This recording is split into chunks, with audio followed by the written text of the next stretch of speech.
I never thought I'd become the villain in my own son's life story. But when you've been pushed to your limits by the very people who should cherish you most, sometimes the only path forward is one they never saw coming. My name is Mary Williams. For 62 years, I've lived a quiet, respectable life. I raised my son alone after my husband passed away when David was just 8 years old. I worked 2 jobs to put him through college, postponed my own dreams, and thought that sacrifice was what motherhood meant. I believed that if I loved deeply enough, that love would eventually be returned. I was wrong. Before we jump back in, tell us where you're tuning in from, and if this story touches you, make sure you're subscribed, because tomorrow, I've saved something extra special for you. It started with small things after David married Amber 3 years ago. The forgotten birthday calls, the canceled dinner plans, the Christmas gifts that felt like afterthoughts. I told myself they were busy building their lives together. That's natural, isn't it? A mother should step back. When David announced they were moving closer, just 30 minutes from my home instead of 3 hours away, I was overjoyed. I imagined Sunday dinners, impromptu coffee dates, maybe even helping with future grandchildren. The reality was different. Their visits were sporadic and always seemed to coincide with a need. Money for car repairs, help with moving expenses, a loan for the down payment on their dream house, a beautiful Victorian in the historic district that was just slightly beyond their means. Each time, I gave without hesitation. Each time, the gratitude seemed to diminish. "Mom, you're a lifesaver," David would say, but his eyes were already on his phone, checking emails, barely present. The real change came when I visited their new home for the first time. I'd brought a houseplant as a gift, some homemade cookies, and my famous lasagna, David's favorite since childhood.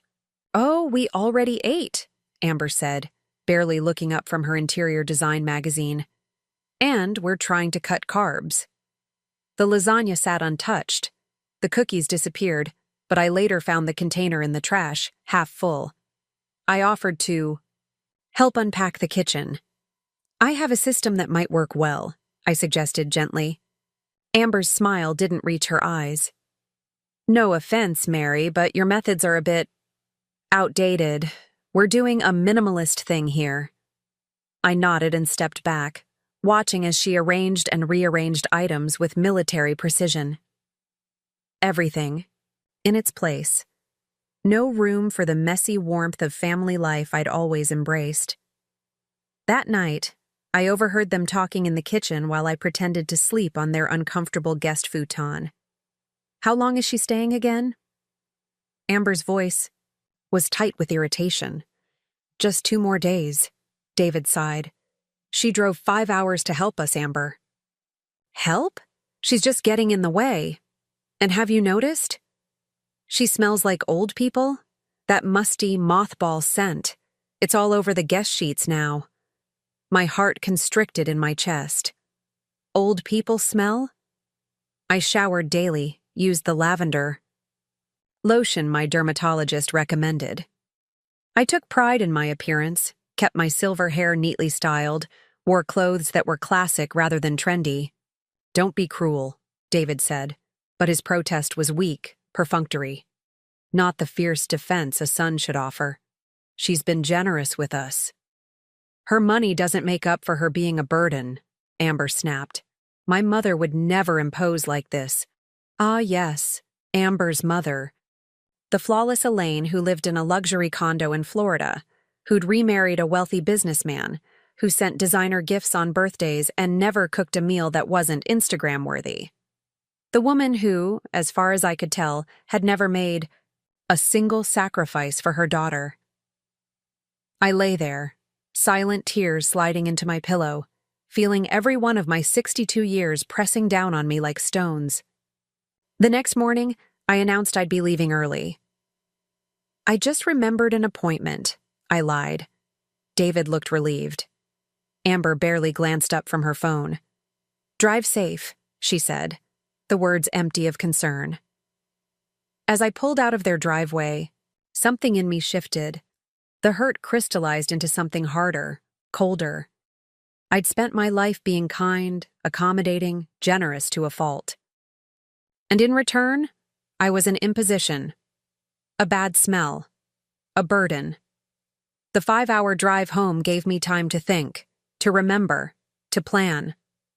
What David and Amber didn't know, what I had never felt the need to reveal, was that before I was a mother, before I was a widow, I had been a financial advisor.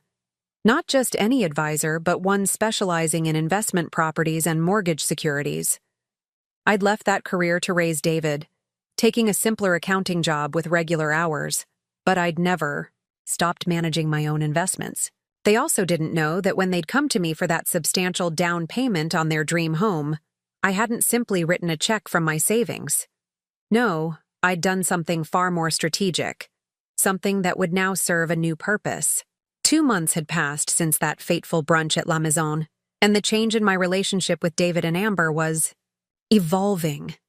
Like a garden after the first spring rain, showing promise but not yet in full bloom. They called more frequently now. David stopped by for coffee every Thursday morning before work, a small ritual we'd established that felt like the beginning of healing. Amber was making efforts too, though hers felt more studied, less natural. She'd send occasional texts with photos of home improvement projects, asking for my opinion in a way that seemed calculated to fulfill our agreement rather than born from genuine interest. Still, it was progress. Today was different, though. When my doorbell rang at precisely 6 o'clock, I knew something was up. David never visited on Tuesdays, and the few times Amber came along was only for pre-scheduled dinners or events. I smoothed my cardigan, checked my reflection quickly in the hallway mirror, and opened the door. There they stood, both wearing expressions so carefully neutral that alarm bells immediately rang in my mind. David held a bouquet of lilies, my favorite, though I couldn't remember the last time he'd remembered that detail, and Amber clutched a gift bag from an upscale boutique. "Surprise visit," David said with a smile that didn't quite reach his eyes. "Can we come in?" I stepped aside, curiosity mingling with caution. Of course, I was just about to make some tea. "Perfect timing, then," Amber chirped, her voice pitched slightly higher than normal. She handed me the bag as she passed. "Just a little something we saw and thought of you." In my kitchen, as I arranged the lilies in a crystal vase that had been a wedding gift from my late husband's parents, I watched them settle at my table with the careful movements of people entering territory they're not entirely comfortable in. I unwrapped the gift, a beautiful cashmere scarf in a shade of blue that admittedly would complement my eyes perfectly. Preparing and narrating this story took us a lot of time, so if you are enjoying it, subscribe to our channel. It means a lot to us. Now back to the story. "It's lovely," I said sincerely, draping it around my neck. "Thank you both." "It's from that new boutique on Maple Street," Amber explained, her fingers nervously adjusting her wedding ring. "The owner helped me pick the color." I nodded, pouring hot water into the teapot, buying myself time to assess what was happening.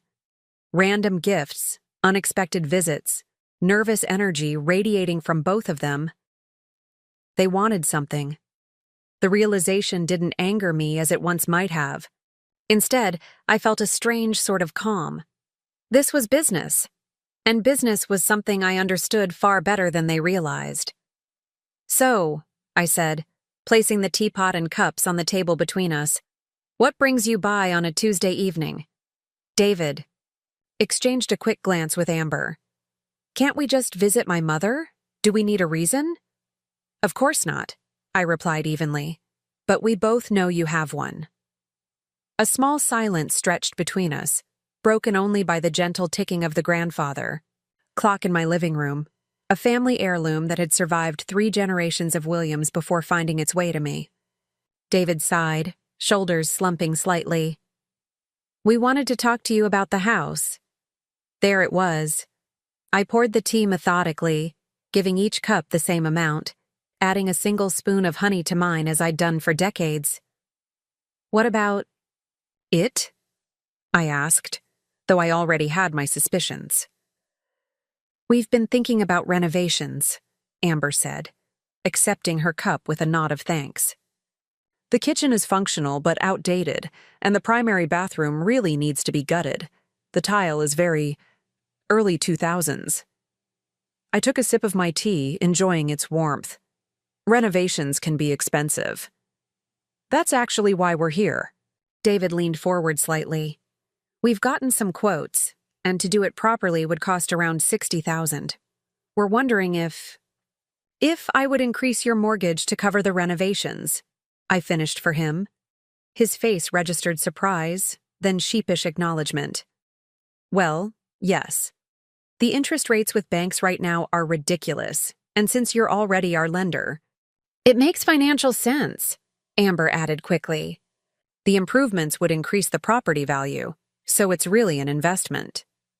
I studied them both over the rim of my teacup. They'd been respectful for exactly 2 months, the minimum time specified in our agreement before any financial requests could be made. Not a day more. My lawyer's precision in drafting that clause had proven prescient. I see, I said finally. And how are you planning to afford the increased monthly payments? David waved this concern away. My division at work is doing really well. We're expecting substantial bonuses this quarter, and Amber just got that promotion. Amber nodded eagerly. Senior design consultant. Comes with a company car allowance too, which frees up some of our monthly expenses. I set my cup down gently. Congratulations on the promotion, Amber. That's wonderful news. Thank you, she said, seeming momentarily thrown by my genuine response.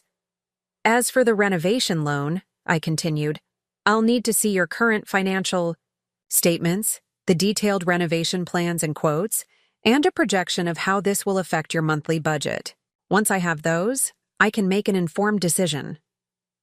Their faces fell slightly. They'd clearly expected either an immediate yes or no, not this business-like approach requiring documentation and analysis. Of course, David recovered quickly. That makes sense. We can get that to you by the end of the week. Perfect, I smiled. Now tell me more about this promotion, Amber. What exactly does a senior design consultant do? The conversation shifted to safer ground. Amber, usually so reserved with me, actually became animated describing her new responsibilities designing commercial spaces for high-end clients. David shared anecdotes from his own work, stories he would have previously deemed too boring for family dinner. It was pleasant, if somewhat superficial, like conversing with friendly acquaintances rather than family. But it was certainly an improvement over the cold distance of before. As they prepared to leave an hour later, David hesitated at the door. Mom, I've been meaning to ask. Are you seeing Harrison Reed? Like dating him? The question caught me off guard. We enjoy each other's company, I said carefully. He seems nice, David offered, his tone neutral. It's just weird, I guess. Thinking of you dating. Why is that weird? I asked, genuinely curious. He shrugged, suddenly looking boyish in his discomfort. I don't know. You've always been just Mom, not a woman who dates. I felt a flicker of the old hurt, but pushed it aside. I'm many things besides your mother, David. I always have been. I know that now, he said quietly. Anyway, I'm glad you have. Someone. After they left, I called Harrison. They want money for renovations, I said without preamble when he answered. His deep chuckle warmed me even through the phone line. Already? That didn't take long. Exactly 2 months, the minimum cooling-off period in our agreement. At least they're following the rules, he observed. What will you do? I gazed out my window at the garden I'd cultivated over decades, each plant chosen with care, nurtured through seasons of growth and dormancy. I'll do what any responsible lender would do, assess the risk and potential return on investment. And what would Mary do? Not the lender, but the woman. I smiled at his perceptiveness. Mary will watch very carefully to see if this is just another transaction to them, or if there's something genuine growing underneath. The next morning, I decided to take a different approach. Instead of waiting for their financial documents, I made some calls and pulled some strings. By afternoon, I'd arranged a meeting with the top kitchen designer in our city, a former client of mine who still remembered how I'd helped him secure financing for his first showroom when other lenders had turned him away. Mary Williams. Eduardo embraced me warmly when I entered his sleek downtown studio. Still elegant as ever. What can I do for my favorite financial wizard? I explained the situation, sanitized, of course, without the family drama. And by the end of our meeting, he'd not only agreed to personally handle my son's kitchen renovation at a substantial discount, but also to meet with them that very weekend. When I called David with the news, the shock in his voice was palpable. "How did you get Eduardo Vega to agree to meet with us? His waiting list is months long." "We go way back," I said simply. "He's expecting you Saturday at 10. Don't be late." That Saturday, I received a call from David that I hadn't expected. "Mom," he said, his voice strange, tight with some emotion I couldn't immediately identify. "We just finished with Eduardo." "How did it go?" I asked, keeping my tone light. "He told us how you helped him when he was just starting out. How you believed in him when no one else would. He said he owes his whole business to your guidance." David paused, and I realized the emotion in his voice was wonder, maybe even pride. "He talked about you like you're some kind of financial genius." "I was good at my job," I acknowledged. "Good?" "Mom, he treated you like you're a legend." Another pause. "Why didn't you ever tell me about this side of your life?" The question hung between us, weighted with decades of assumptions and missed connections. "You never asked," I said. Finally, the simple truth of it striking even me as I spoke the words. After we hung up, I sat in my garden, watching bees move methodically between late summer blooms. How strange that after all these years, all it took for my son to see me as a whole person was for a stranger to reflect my value back to him. I wasn't sure whether to feel sad about the past or hopeful for the future, so I settled for both.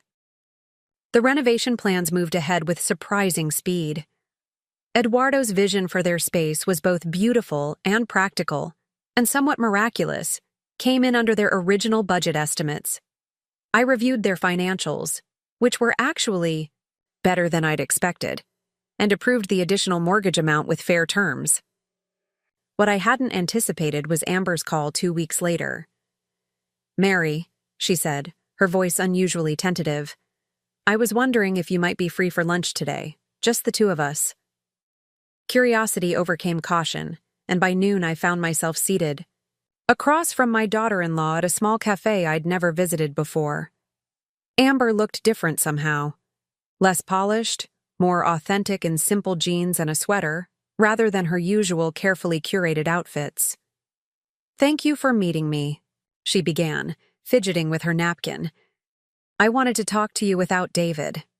I nodded, waiting. Experience had taught me that silence often reveals more than questions. "I've been unfair to you," she said finally, the words seeming to surprise her as much as me.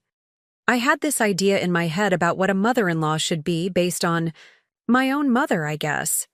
And when you didn't fit that mold, "I became the enemy," I suggested gently. She winced. "Not the enemy exactly, more like an inconvenience. Someone who reminded David of a life before me. Someone who didn't match my aesthetic." She laughed suddenly, a harsh sound devoid of humor. God, that sounds so shallow when I say it out loud. "We all have our shallow moments," I offered. "The thing is," she continued, twisting her wedding ring, "meeting Eduardo and hearing how he talked about you, it made me realize how little I know about you.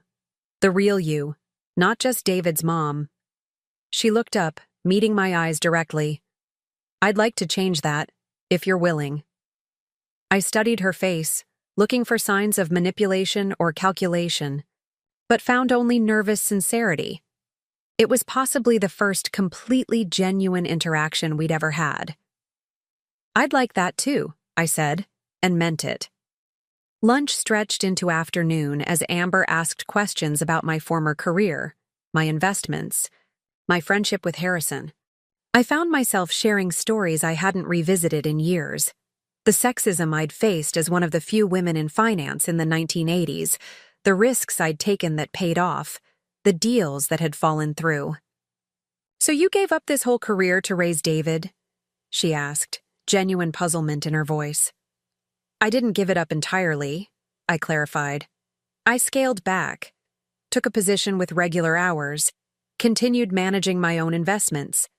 But yes, being a mother became my primary focus." "Didn't you resent it? The sacrifice?" The question was revealing, about her, not me. "It wasn't a sacrifice in the way you're thinking," I said carefully. "It was a choice. Different season of life, different priorities." She shook her head slightly. "I don't think I could do it. Step back from my career for anyone." "Then don't," I said simply. "Each generation of women gets to make different choices. That's progress." She looked startled, then thoughtful. "I expected you to be, I don't know, judgmental about that." "Why? Because I'm old?" I allowed a small smile to soften the words. She had the grace to blush. "I'm sorry about that comment. About the old people smell thing. It was cruel." "Yes, it was," I agreed. "But we're moving past it." As we parted ways outside the cafe, Amber surprised me with a quick, awkward hug. "Thank you," she whispered. "For lunch. For everything." I watched her walk to her car, wondering if this was a genuine turning point or simply another performance. Only time would tell. That evening, Harrison and I attended a charity gala for the local arts foundation. At 68, he cut a distinguished figure in his tuxedo, silver hair gleaming under the ballroom lights, his hand warm and steady at the small of my back as we navigated the crowd. "Everyone keeps asking about us," he murmured in my ear as we moved toward our table. The mysterious Mary Williams, back on the social scene with Harrison Reed on her arm. "Let them talk," I replied, enjoying the subtle ripple of attention. "I've earned a little gossip." He laughed, the sound rich and appreciative. "Yes, you certainly have." Midway through dinner, I felt my phone vibrate. A text from David. "Just wanted to say goodnight, and thanks again for connecting us with Eduardo. Amber says she had a nice lunch with you today." Such a simple message, the kind that normal families exchange without thought. Yet it felt significant, a small bridge extending across the chasm of hurt and misunderstanding. "Good news?" Harrison asked, noting my expression. "Just my son saying goodnight." "That made you smile?" "It's complicated," I said, tucking the phone away. He covered my hand with his. Family usually is. The renovation began the following week. To my surprise, David invited me to see the progress, sending photos and occasional video calls from the construction site. Amber even consulted me on fixture selections, genuinely seeming to value my opinion on finishes and lighting choices. One evening, as Harrison and I were enjoying a quiet dinner at his home, he asked the question I'd been avoiding even with myself. "Do you think they've changed, or are they just playing by your rules to keep the favorable mortgage terms?" I sighed, setting down my fork. "Honestly, probably both. They need the financial arrangement, so they're making an effort. But in making the effort, something real might be happening too." "And you're okay with that ambiguity?" I considered his question carefully. "I'm learning to be. The truth is, I used financial leverage to enforce respect. That's inherently transactional. But if the transaction creates space for genuine connection to grow..." I shrugged. Maybe that's enough. What if they never truly value you for yourself? What if it's always conditional? His concern touched me, protective in a way I wasn't accustomed to after years of being the protector. "Then I have you," I said simply. "And my friends. And my interests and myself. David and Amber are important to me, but they're not my whole world anymore. That's the real victory here." He leaned across the table and kissed me, a gesture so natural it felt like we'd been doing it for decades instead of months. The next phase of change came from an unexpected direction. One Sunday morning, I received a call from an unfamiliar number. "Mrs. Williams, this is Elaine Chambers, Amber's mother." I nearly dropped the phone in surprise. The perfect Elaine calling me directly? "Yes, hello," I managed. "Is everything all right?" "Everything's fine," she assured me, her voice carrying the slight accent of someone who divides their time between Florida and New York. "I'm actually in town visiting Amber and David, and I wondered if you might join us for dinner this evening." My first instinct was suspicion. What game was this? "That's very kind of you," I said cautiously. "Did Amber suggest this?" Elaine laughed, a practiced society sound. "Actually, yes, but not in the way you might think. She's been talking about you quite a bit lately, your financial acumen, your help with their renovations." I was intrigued. One mother-in-law to another, I thought we might compare notes. Curiosity won out over caution, and that evening I found myself at David and Amber's partially renovated home, sitting across from the woman I'd long imagined as my polar opposite. Elaine Chambers was exactly as I'd pictured her, expensively. Maintained, from her subtly lifted face to her designer outfit and flawlessly manicured nails. What I hadn't expected was her sharp intelligence and surprisingly earthy sense of humor. "So you actually bought their mortgage without telling them?" she asked over dessert, eyes gleaming with appreciation for the strategy. "That's absolutely brilliant. Devious, but brilliant." "Mom," Amber groaned, but there was a reluctant smile playing at her lips. "What?" Elaine raised a perfectly arched eyebrow. "It's exactly what you deserved after that old people smell comment, which, by the way, Mary certainly does not have. If anything," she leaned closer to me conspiratorially, "you smell like success and self-respect. I should be taking notes." David looked between the three of us with an expression of bemused horror. "I feel like I've entered an alternate dimension where our mothers are bonding over financial revenge tactics." "Not revenge," I corrected gently. "Consequences." "Consequences," Elaine echoed, raising her wine glass in approval. "I like that." As the evening progressed, I found myself revising my opinion of Elaine. Beneath the polished exterior was a woman who'd navigated her own challenging path, 2 divorces, a career in luxury real estate built from scratch after the first husband left her nearly penniless, a careful cultivation of an image that served as both armor and advertisement. "You know," she said, as we helped clear the dishes while David and Amber argued good-naturedly about paint colors in the living room, "Amber was always closer to her father. After the divorce, he spoiled her rotten. Guilt money, I called it. I was the practical one, the rule setter. It didn't exactly endear me to her during those teenage years." "That couldn't have been easy," I acknowledged. She shrugged elegantly. "We found our way back to each other eventually. When her father's second marriage imploded and suddenly his princess treatment disappeared, she began to appreciate my consistency." She glanced toward the living room, her expression softening. "She's not always easy, my daughter, but there's a good heart under all that perfectionism." "I'm beginning to see that," I admitted. "And this Harrison I've been hearing about." Elaine switched subjects smoothly, her eyes twinkling. "Sounds quite promising." I felt myself blush like a schoolgirl. "He is." "Good," she nodded decisively. "We deserve second acts, don't we, after raising these ungrateful creatures into semi-functional adults?" I laughed, surprised by the easy camaraderie I felt with this woman I'd once resented sight unseen.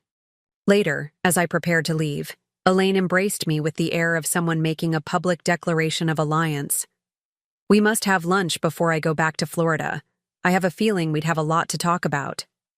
I'd like that, I said, and meant it. David walked me to my car, the night air cool and fragrant with early autumn. That went well, he observed. Better than I expected, honestly. You and Elaine hit it off. She's not what I imagined, I admitted. Neither are you, he said quietly. At least, not what I thought you were all these years. I looked at my son in the gentle glow of the streetlight, trying to see the man he'd become rather than the boy I'd raised. We're all more complicated than the roles we play in each other's stories, aren't we? He nodded slowly. I'm sorry I reduced you to just mom in my head, that I never saw. All of this. He gestured vaguely, encompassing my whole self. I'm sorry too, I said, surprising myself. I think perhaps I hid behind that role sometimes. It was safer than being fully seen. He hugged me then, a real embrace that felt like a beginning rather than an obligation. As I drove home, I reflected on the strange journey of the past few months. From the pain of overhearing Amber's cruel comment to the complex peace of this evening. It wasn't a straight line of progress, but rather a winding path with unexpected vistas and occasional sharp turns. Harrison was waiting on my porch when I arrived, a book in his lap and 2 glasses of wine on the small table beside him. You didn't have to wait up, I said, though pleasure warmed me at the sight of him. I wanted to hear how it went with the infamous Elaine, he replied, rising to kiss me hello. She's actually quite wonderful in her own way. I settled beside him, accepting the glass he offered. Should I be worried that you'll run off to Florida with her instead of me? I laughed, leaning against his solid shoulder. Definitely not. Though she did invite me for lunch. The mothers-in-law united, he mused. A formidable alliance. We sat in companionable silence for a while, listening to the night sounds of my garden, the soft chirping of crickets, the rustle of leaves, the distant hoot of an owl. I've been thinking, Harrison said finally, his voice carefully casual, in a way that immediately alerted me that whatever followed was anything but casual. Yes? I prompted when he didn't continue. I'm considering selling my house. This was unexpected. Oh? Moving to a different neighborhood? He turned to face me, his expression serious in the low light. Actually, I was thinking I might move. In here. With you. If that's something you might want. The proposal hung in the air between us, unspoken but clear. Not just sharing a home, but building a life together in our silver years. That's a big step, I said carefully. We're not exactly young, he pointed out with a gentle smile. At our age, why waste time? I thought about all the years I'd spent putting others first. My husband, my son, my responsibilities. The careful, measured life I'd constructed around service and sacrifice. And then I thought about the freedom I'd discovered in standing up for my own worth, in demanding respect, in pursuing joy without apology. I'd need my own space, I said finally. A study or office that's just mine. His face brightened. Of course, and I'd want the same. And I'm not giving up my garden. I would never ask you to. In fact, I'd love to help with it. He took my hand, his fingers warm and steady against mine. I'm not proposing we erase our individual lives, Mary. Just that we weave them together while we still have time. There it was. The gentle acknowledgement of our mortality, not as a threat, but as a motivation to embrace what remained with intention and joy. Then yes, I said, squeezing his hand. I'd like that very much.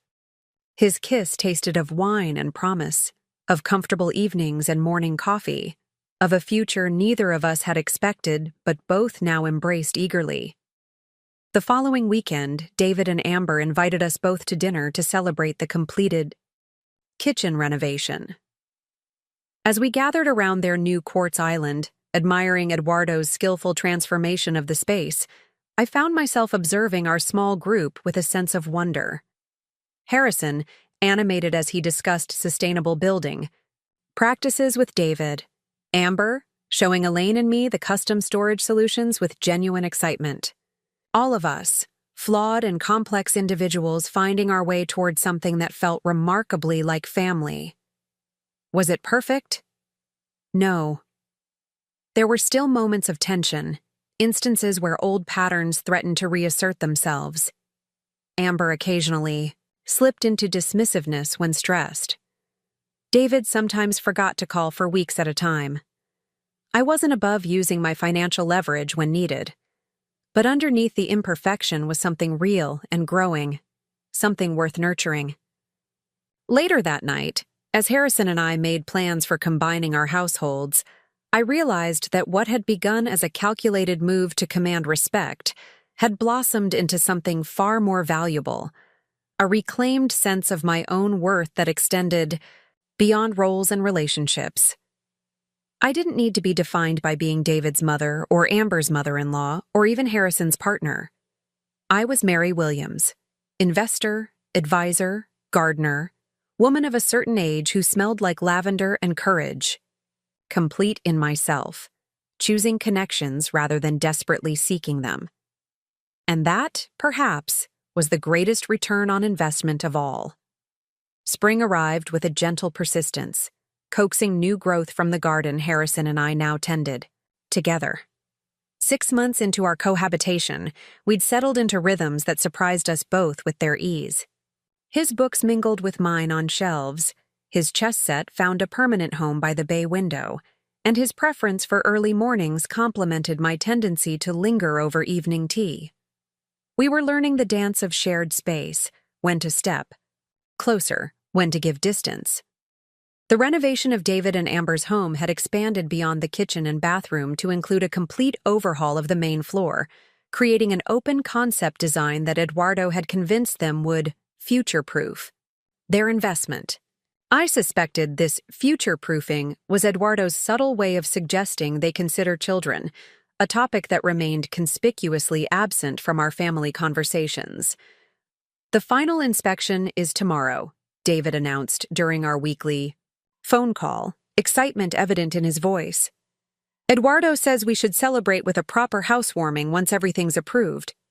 "That sounds lovely," I replied, pruning shears in hand as I cradled the phone between ear and shoulder. "Just let us know when." There was a brief pause before David asked, "Do you think Harrison would mind if I stopped by later today? There's something I'd like to discuss with you." I set down the shears, giving him my full attention. "Of course not. He's meeting with his investment club until dinner. Is everything all right?" "Everything's fine," he assured me quickly. "Just want your advice on something." When David arrived that afternoon, he seemed uncharacteristically nervous, pacing our living room with restless energy before finally settling on the edge of an armchair. "So," I prompted gently, setting a cup of coffee before him, "what's this mysterious topic that has you so wound up?" He stared into the coffee as if it might contain the words he was struggling to find. "I've been offered a job in Chicago." My heart did a peculiar little stutter step. "Chicago? That's quite a distance." "It's an incredible opportunity," he continued, words tumbling out now. "Regional director position, significant salary increase, stock options, the whole package. The kind of role I've been working toward for years." "That's wonderful," I said, meaning it despite the faint hollowness expanding in my chest. "You should be very proud." "The thing is," he looked up finally, meeting my eyes, "Amber doesn't want to go." Ah, now we reached the real reason for his visit. "She's built her client base here," he continued, running a hand through his hair in frustration. "Says moving would mean starting over completely. We've been arguing about it for weeks." "And you've come to me because you're the most pragmatic person I know," he admitted. "And because, well, the mortgage. If we sell the house now, after putting all this money into renovations. I nodded slowly, seeing the complete picture. You're concerned about the financial implications of breaking the mortgage terms so soon after the renovation loan. Among other things, he sighed, it's complicated.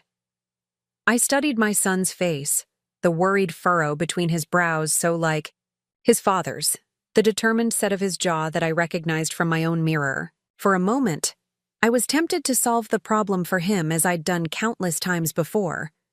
To offer financial concessions, to smooth his path, to put his needs above other considerations. Instead, I asked, "What do you want, David?" Not what. Makes financial sense, not what Amber wants or doesn't want. What do you want? He looked startled by the question. I want the job. It's a significant step up. And I want Amber to be happy too. I don't want to force her into a move she'll resent. And? I pressed further. He hesitated, then said quietly, and I want to know we made the right decision investing so much in this house only to possibly leave it. I nodded. Those are all valid concerns. But I noticed something interesting about your list. What's that? You didn't mention how my feelings or financial interests might factor in. Color rose in his cheeks. I didn't mean... I held up a hand to stop him. I'm not accusing you of anything, David. I'm observing growth. 6 months ago, you might have led with how your decision would impact me or your financial obligations. To me, the fact that those considerations came later tells me you're thinking more independently now. His expression shifted from embarrassment to contemplation. I guess I am. As for the mortgage, I continued, there are multiple options. We could explore if you decide to take the position. The house could be sold, yes, or it could be rented out to cover the payments until the housing market improves further. These are business decisions that can be addressed logically. What about Amber's reluctance? I considered my words carefully. That's a marriage question, not a business one. But speaking as someone who once scaled back her career for family priorities, I can tell you that such decisions need to be made freely to avoid lingering resentment. Did you resent it? He asked suddenly. Giving up your finance career for me? The question caught me off guard with its directness, its echo of Amber's similar query months ago. I took a moment to find the honest answer. Sometimes, I admitted. In small moments, when I'd see former colleagues advancing to positions I might have held. When money was tight, and I'd remember the salary I'd walked away from. I reached for his hand across the coffee table. But it was still my choice, David. And you were worth it to me. The life we built together was worth it. He squeezed my hand, his eyes suspiciously bright. I never realized, never thought about what you might have become if not for me. I became exactly who I needed to be, I told him, the words feeling true as they left my lips. Every life has its unopened doors. The question isn't whether we regret not opening them, but whether we fully stepped through the ones we did choose. He nodded slowly. So, you think we should take the Chicago job? Even if it means Amber has to restart her career? I think you and Amber need to decide together what door you're choosing, with clear eyes about what lies on either side. Not just career implications, but lifestyle changes too. Chicago winters are nothing to take lightly, I added with a small smile. Would you... He hesitated. Would you talk to her? Not to convince her, just to maybe help her see the bigger picture like you just helped me. The request surprised me. You think she'd listen to me? You two have been getting along better lately, and she respects your business sense, even if she'd never admit it out loud. I considered the request. My relationship with Amber had indeed evolved into something cautiously cordial, occasionally even warm. But stepping into their marriage decision felt like treading on fragile ground. I'll speak with her if she wants to talk to me, I said finally. But I won't take sides or pressure her, This is ultimately between you two. He nodded, relief evident in his posture. That's fair. Thank you. After he left, I found myself standing before the living room windows, gazing out at the garden where spring bulbs pushed determinedly through the soil. Chicago was a 9-hour drive, or a 2-hour flight. Not insurmountable, but not the casual drop-by distance I'd grown accustomed to these past months. Just when our relationship was healing, geography might insert itself between us. Harrison found me still at the window when he returned home, his investment club folder tucked under one arm. "You look pensive," he observed, coming to stand beside me. "Everything all right?" I told him about David's job offer and Amber's resistance. "I'm trying not to have feelings about it either way," I concluded. "It's their decision." Harrison's arm slipped around my waist, steady and warm. "Having feelings doesn't mean you're interfering. It just means you're human." I leaned into his solid presence. "When did you get so wise?" "Around the same time my hair turned completely silver," he quipped, pressing a kiss to my temple. "For what it's worth, I think you handled it perfectly." Offering perspective without imposing your preferences. "I'm not even sure what my preferences are," I admitted. "Part of me would miss them terribly if they moved. Another part." I hesitated. "Another part?" he prompted gently.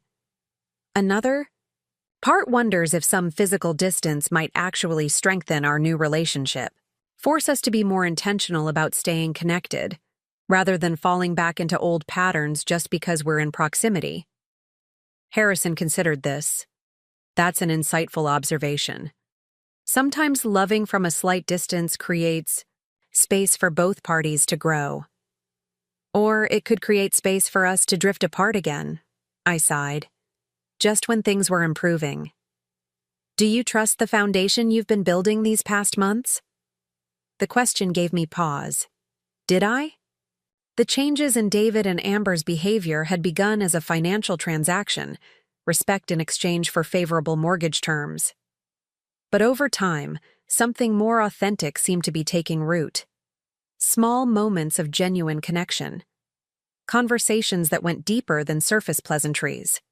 A tentative mutual respect. "I think I do," I said finally. "At least enough to withstand some geographic separation, if that's what they choose." Harrison nodded. "Then trust that foundation, whatever they decide." 2 days later, to my surprise, Amber called and asked if we could meet for coffee. I found her waiting at our now usual cafe, a thick folder on the table before her. "Research," she explained when I glanced at it curiously. "On the Chicago design market, housing costs, winter clothing requirements." A small smile played at her lips. "I'm nothing if not thorough." "So you're considering the move," I said, settling across from her. "Considering," she emphasized, stirring her latte absently. "David said you two talked." "He asked for my perspective," I confirmed carefully. "But this is ultimately a decision for you both." She nodded, then looked up at me directly. "What would you do, if you were me?" I took a moment to consider. Her question seriously. "That depends on so many factors I can't possibly know. Your career ambitions, your priorities as a couple, your tolerance for change." "I've worked hard to build my client base here," she said, frustration edging her voice. "Moving means starting over completely in a much more competitive market." "That's true," I acknowledged, "though I imagine your current portfolio would travel with you as evidence of your capabilities." "It would," she admitted, "and Chicago has opportunities that don't exist here. Higher-end clients, bigger budgets, more creative freedom potentially, so there are professional advantages alongside the challenges." She sighed, running a finger along the edge of her folder. "It's not just the career aspect. It's..." She hesitated. "It's leaving our house." after all the work we've put into making it exactly what we wanted. It feels like we're abandoning it before we've even had a chance to enjoy it. I heard the emotion beneath her practical concerns. Attachment. Perhaps a sense of wasted effort or loss. Houses are investments, I said gently, both financial and emotional, but they're not the only homes we create in life. That's easy for you to say, she replied, a flash of the old defensiveness returning. You've lived in your house for decades. True, I conceded. But I've learned recently that home isn't just about the physical structure. It's about who you share it with, the life you build inside it. Amber's expression softened slightly. Like you and Harrison. I nodded. Neither of us expected to be sharing a home at this stage of life. But here we are, blending our lives together, finding home in new ways. She was quiet for a moment, contemplating. David really wants this job. I can see how excited he gets, talking about it, even while he's trying to be considerate of my feelings. And what do you want, Amber? Beyond the practical career considerations. The question seemed to catch her off guard. What do I want? Yes. In your heart, not just your carefully researched folder. She stared out the window, watching people pass by on the sidewalk outside. I want to feel like I'm moving toward something, not just being uprooted because of my husband's career. I want adventure without sacrificing security. I want. She paused, seeming surprised by her own thoughts. I want to know that whatever we decide, we can always rebuild if we need to. There it was, the vulnerability beneath Amber's carefully constructed exterior, her need for both forward momentum and safe harbor. Those are all reasonable wants, I said. The question is whether Chicago represents a step toward them or away from them. She met my eyes again. What about the mortgage? David's worried about the financial implications if we sell so soon. The mortgage can be handled in multiple ways, I assured her. It doesn't need to be the deciding factor. Amber nodded. Slowly, then asked the question I could see had been lingering beneath the surface of our conversation. Would you be upset if we moved? The directness of her query touched me. 6 months ago, she wouldn't have cared about my feelings on the matter at all. I would miss seeing you both as often, I said honestly. But I want what's best for your future, even if that means more distance between us. We'd come back for visits, she offered, and there's always video calls. Exactly. Relationships can thrive across distances when there's mutual effort. She smiled then, a genuine expression that transformed her face. Thank you, Mary, for not making this harder than it already is. I reached across the table and briefly squeezed her hand. Whatever you decide, make sure it's a choice you both own completely. That's the only way to avoid regret or resentment down the road. When I returned home, Harrison was in the garden, carefully staking the peonies that threatened to topple under their own abundant buds. I watched him for a moment from the patio, his methodical movements, the gentle way he secured each stem, humming tunelessly to himself. Such simple contentment we'd found together in our silver years. Amber's warming to the Chicago idea, I said as I joined him among the flowers. I think they'll probably go. He straightened, brushing soil from his hands. And how do you feel about that? Surprised by how okay I am with it, I admitted. There's a part of me that will always want to keep them close. But the healthier part recognizes that they need to build their own life, make their own choices. The true mark of successful parenting, Harrison observed, working yourself out of a job. I laughed softly. I'm about 30 years late to that realization. He wrapped an arm around my shoulders, and together we surveyed the garden, the established perennials we'd inherited from past versions of ourselves, alongside the new plantings we'd selected together. You know, he said thoughtfully, if they do move to Chicago, we could use it as an excuse for seasonal trips. I've always enjoyed the Art Institute, and the symphony is world-class. I leaned into him, grateful for his way of finding opportunity in change. I'd like that. And in the meantime, perhaps we should consider some changes of our own. What did you have in mind? I gestured toward the untamed back corner of the garden where a gnarled apple tree shaded a neglected patch of ground. I was thinking a greenhouse, something small but functional. For starting seedlings in late winter, maybe growing some exotic specimens that wouldn't survive our climate otherwise. His face brightened with interest. I have a friend who designs custom greenhouses, glass and steel construction, very elegant. We could incorporate passive solar heating elements to extend the growing season further.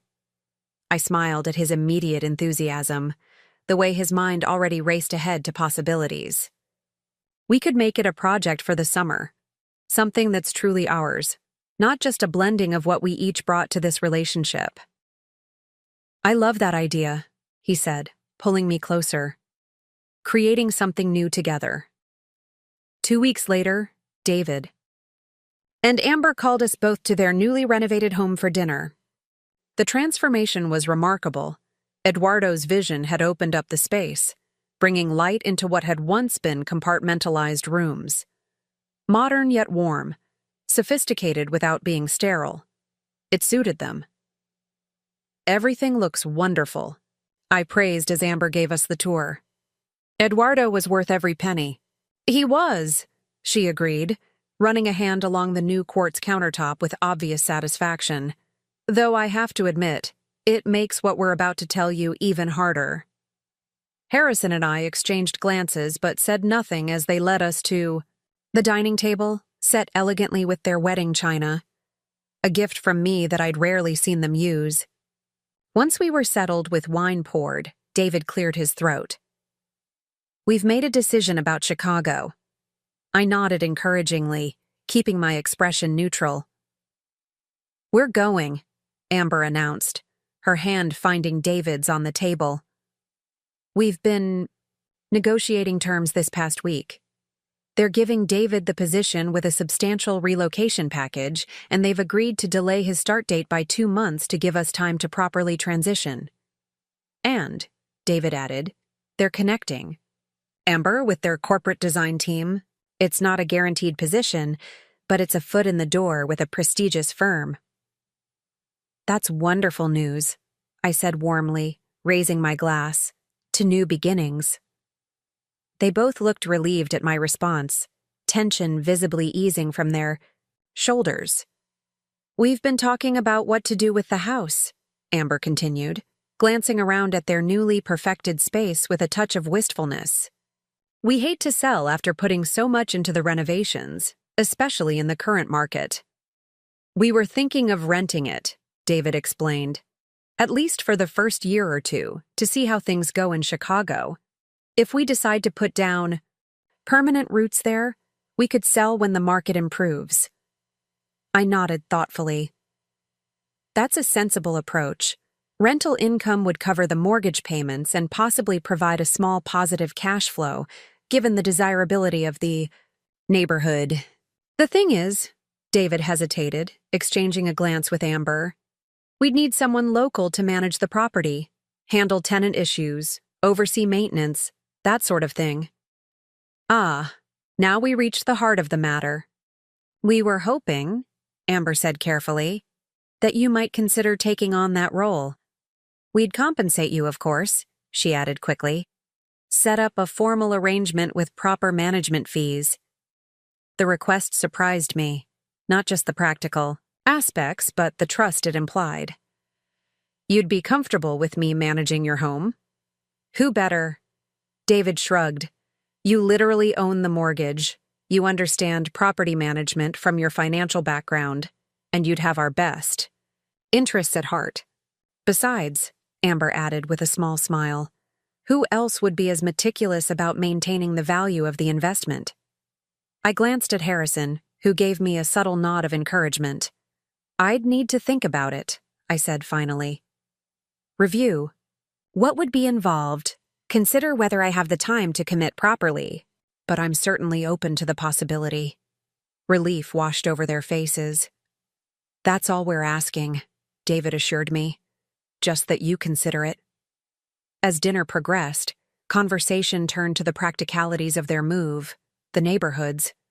They were considering in Chicago, the logistics of relocating, their plans for farewell gatherings with friends and colleagues.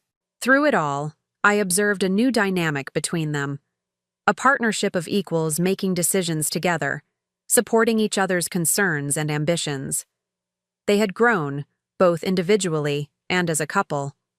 Later, as we prepared to leave, Amber pulled me aside while David showed Harrison the new smart home features they'd incorporated into the renovation. "I wanted to thank you," she said quietly, "for our talk the other day, for giving me perspective without pressure." "You made your own decision," I reminded her. "Yes, but having your blessing, I guess, made it easier." She fidgeted. With her wedding ring, a habit I'd noticed emerged when she was working through difficult emotions. "I never expected to say this, but I'm going to miss you when we move." The admission clearly cost her something in pride. "I'll miss you too," I replied, meaning it. "But Chicago isn't the moon. We'll visit, you'll come back for holidays. We'll make it work." She nodded, then impulsively moved forward to hug me. Not the stiff, obligatory embrace of the past, but something warmer, more genuine. "Thank you for not giving up on us," she whispered, "even when we probably deserved it." I held her for a moment.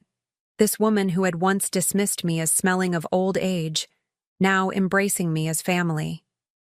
"That's what family does," I told her. "We keep trying, keep finding our way back to each other, even through the difficult patches."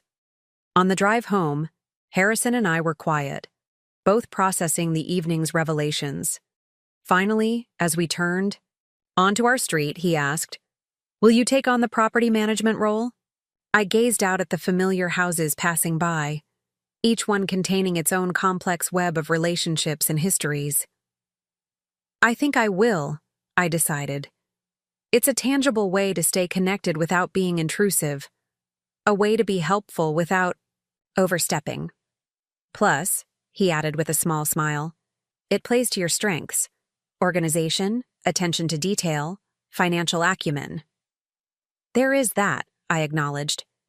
And it gives them a reason to check in regularly, to maintain the relationship we've been rebuilding. He reached across the console to take my hand. "You're remarkable, you know that? The grace with which you've navigated this entire situation, from their disrespect to this new chapter." I squeezed his fingers, warmed by his praise, but conscious that my journey had been far from perfect. I've made plenty of mistakes along the way, held on to hurts too long, used financial leverage to force respect, played my own power games.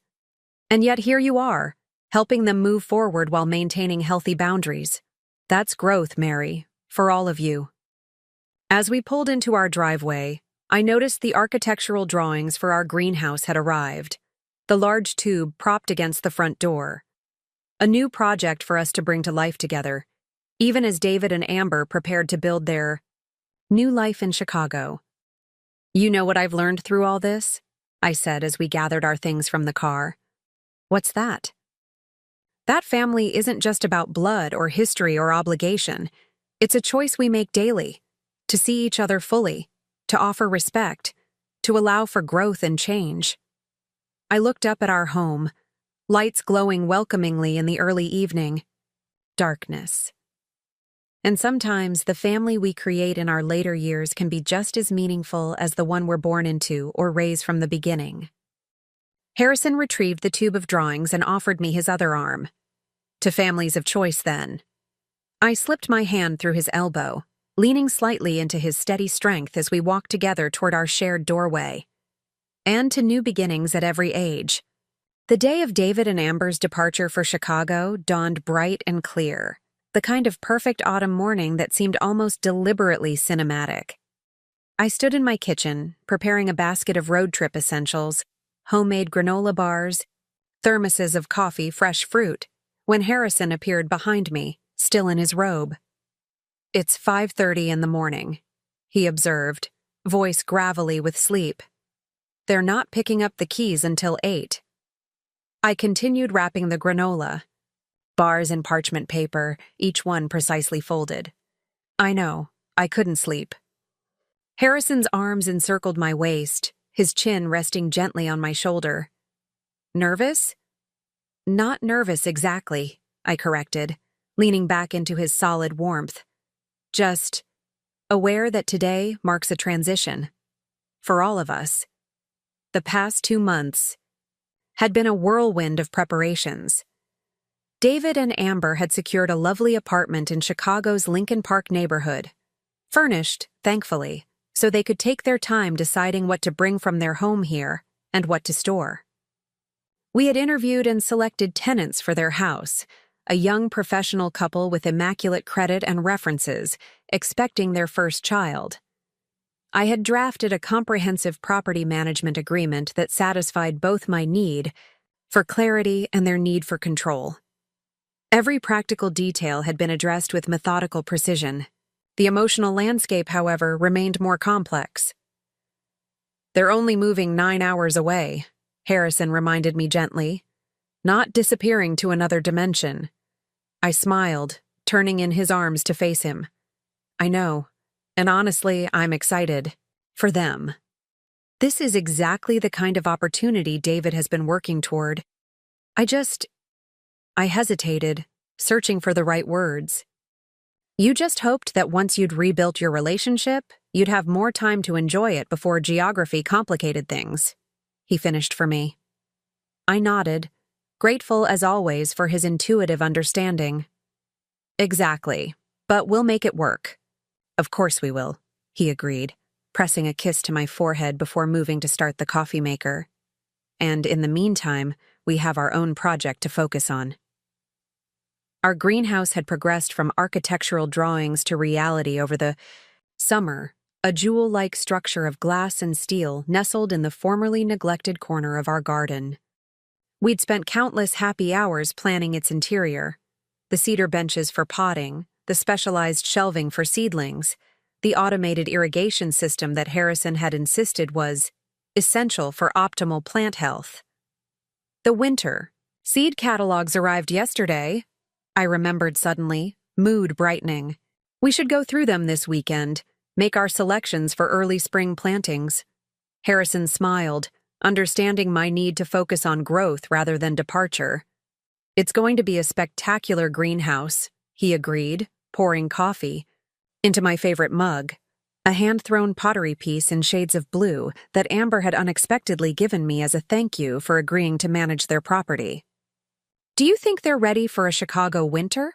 I asked, accepting the coffee gratefully.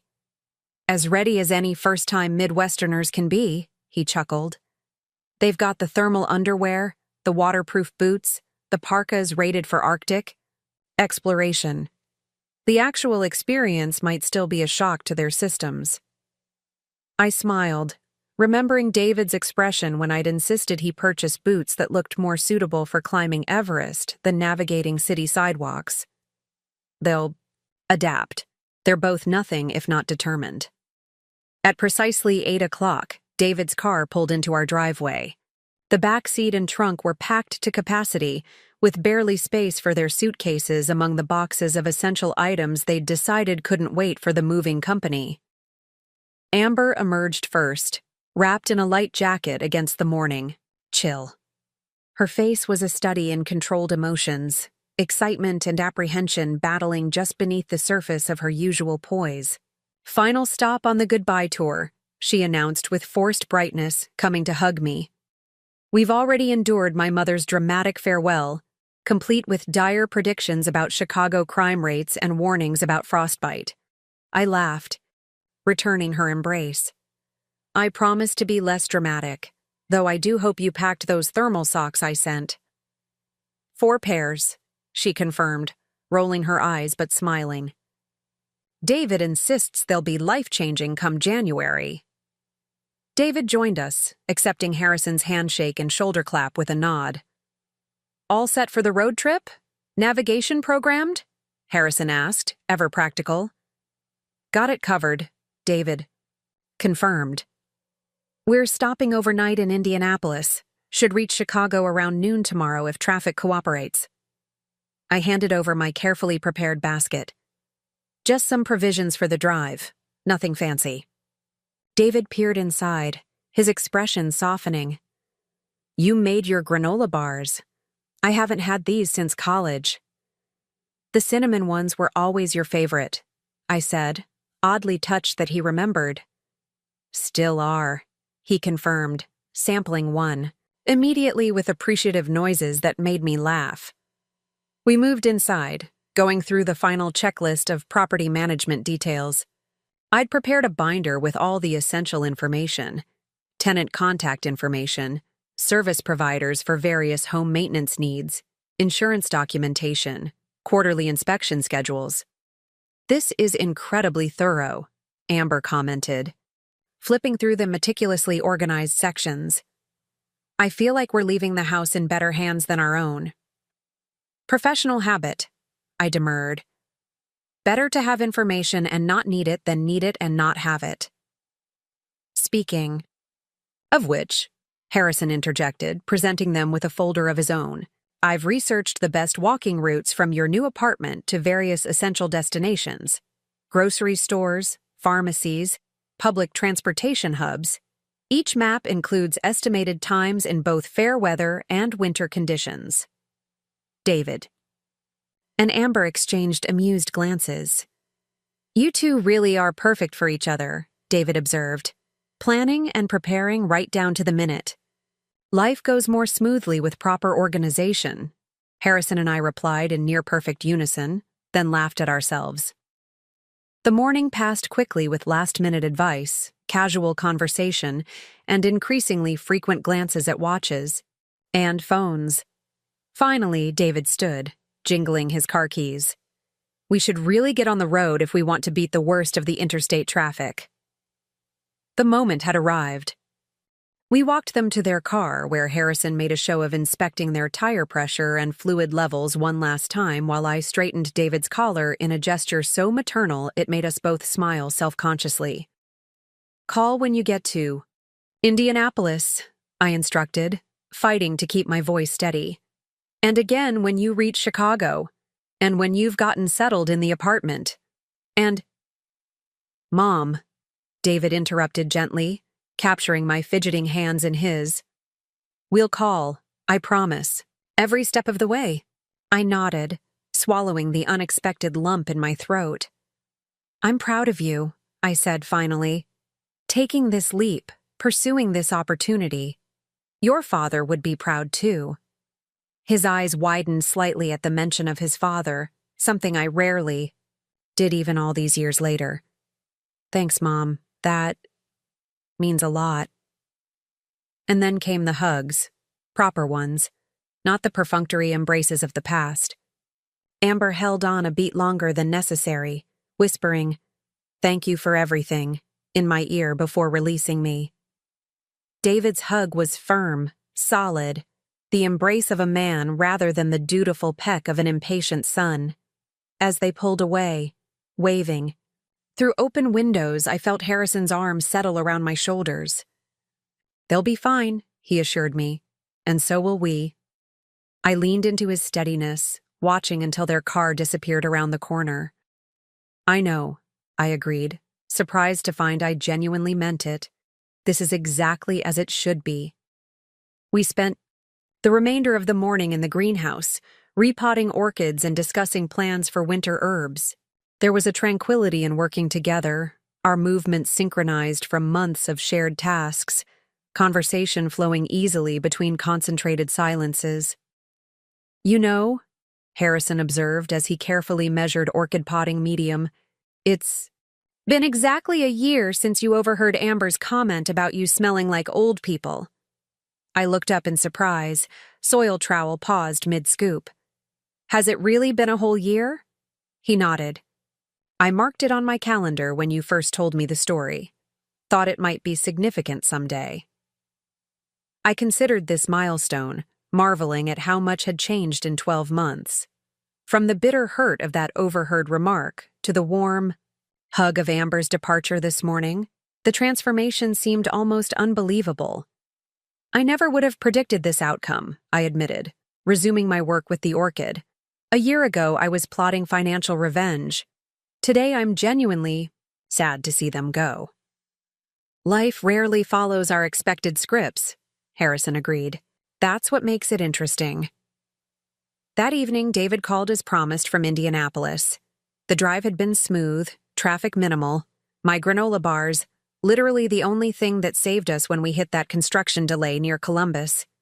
The apartment manager emailed, he added.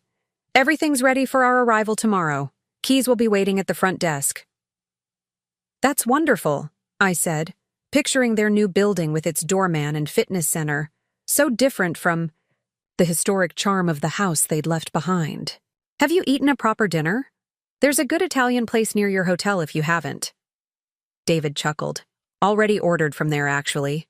Amber's in the shower, but she said to tell you the directions to the emergency clinic you included in our travel packet came in handy when she needed allergy medication. Her sinuses don't like Indiana, apparently. I smiled at this small validation of my preparedness. Better to have it and not need it than need it and not have it, he finished. I know, Mom. You've been saying that since I was 5. There was a comfortable pause, the kind that had once been impossible between us, filled with unspoken expectations and disappointments. Now it simply felt like the natural rhythm of conversation. It's strange, David said finally.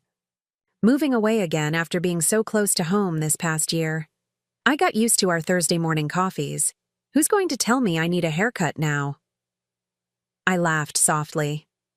We'll schedule virtual coffee dates, and I'm sure Amber will handle haircut notifications just fine.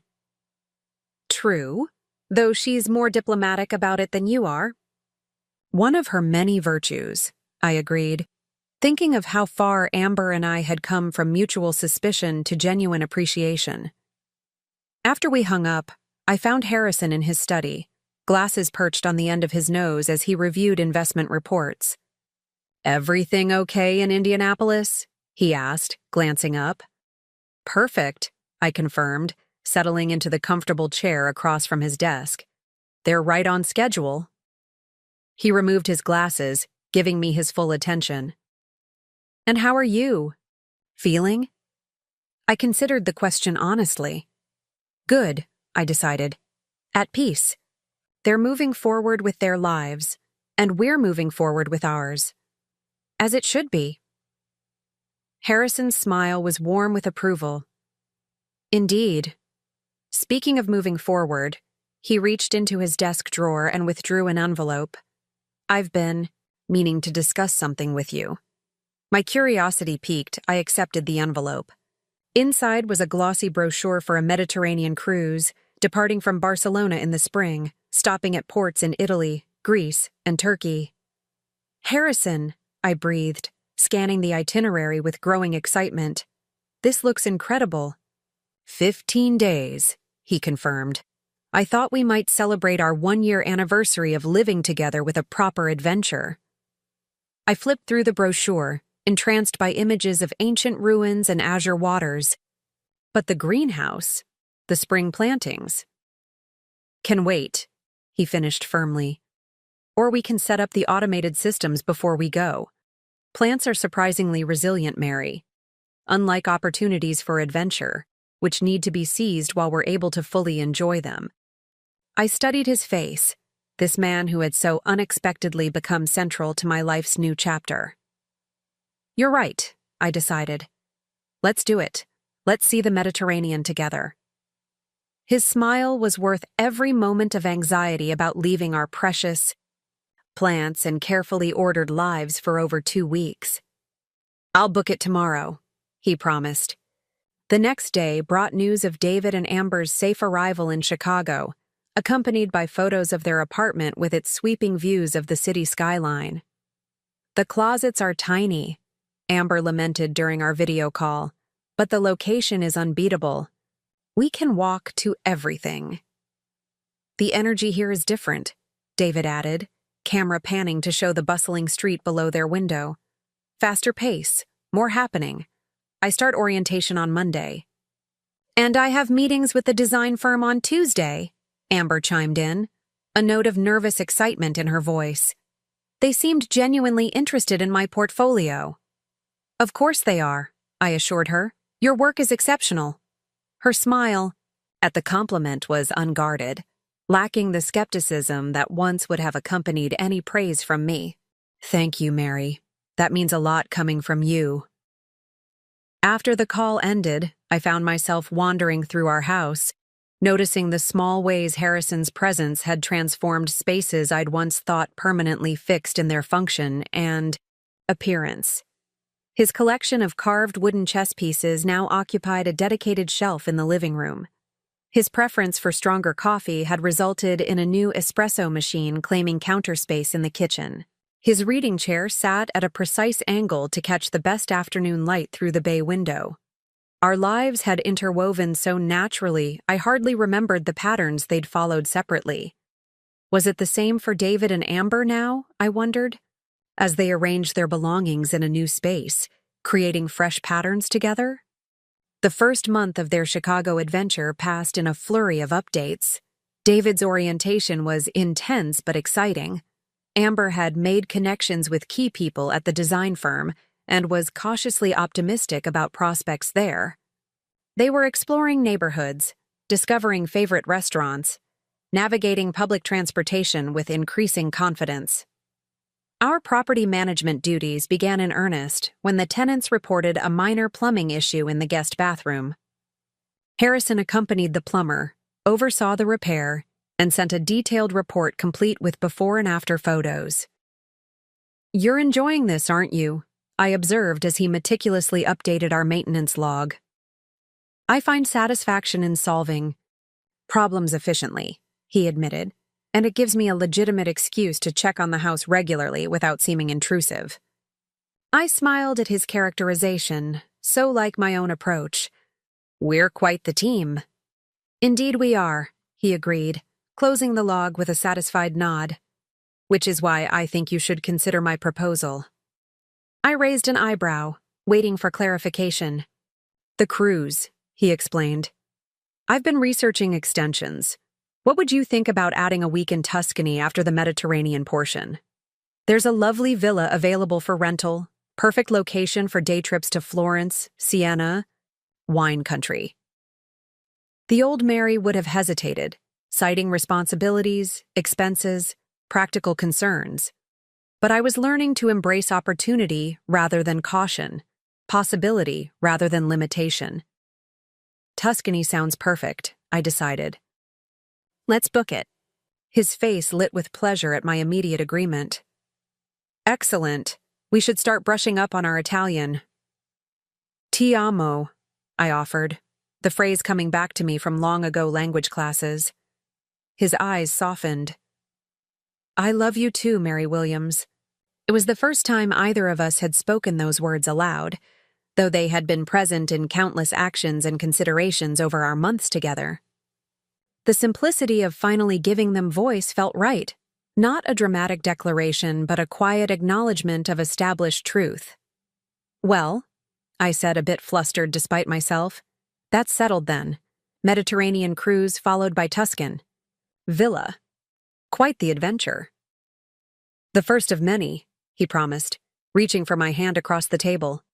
As winter descended in earnest, we received increasingly dramatic reports from Chicago about the weather. "I didn't know cold could actually hurt," Amber complained during one video call, bundled in what appeared to be several layers of sweaters. "The wind comes off the lake like it has a personal vendetta." "But the architecture is incredible," David added, angling the camera to show their window view now transformed by snow. "And there's something magical about the city all lit up at night, with everything covered in white." They were adapting, finding joy in the challenge, growing both individually and as a couple.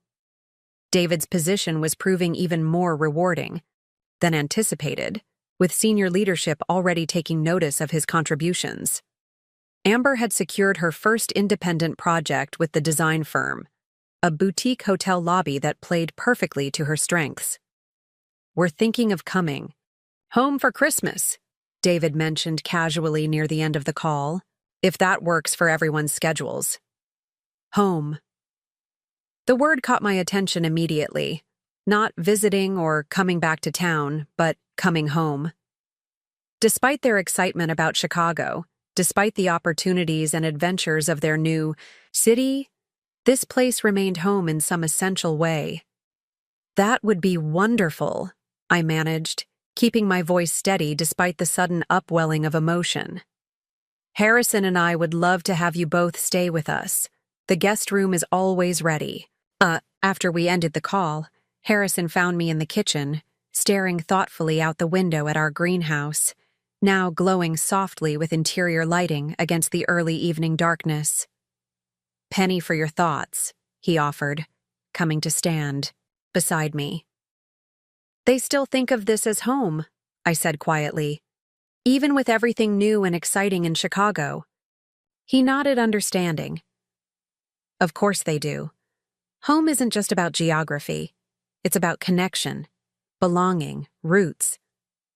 "I spent so many years thinking I'd failed somehow," I admitted.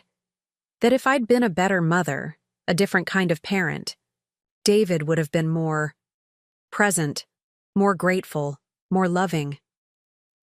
"And now?" I turned to face him fully. "Now I realize we were both doing the best we could with what we understood at the time.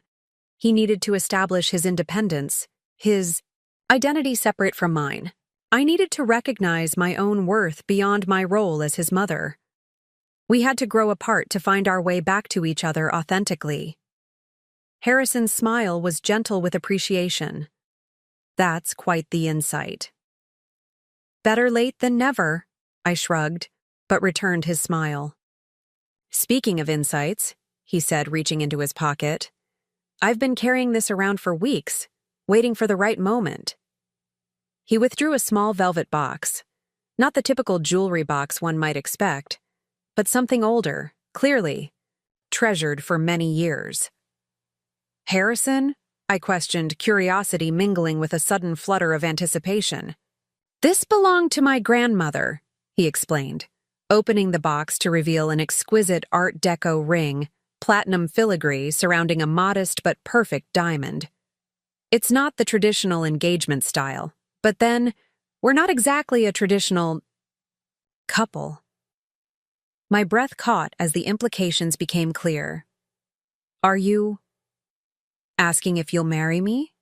"Yes, I believe I am." His voice was steady, his gaze direct and warm.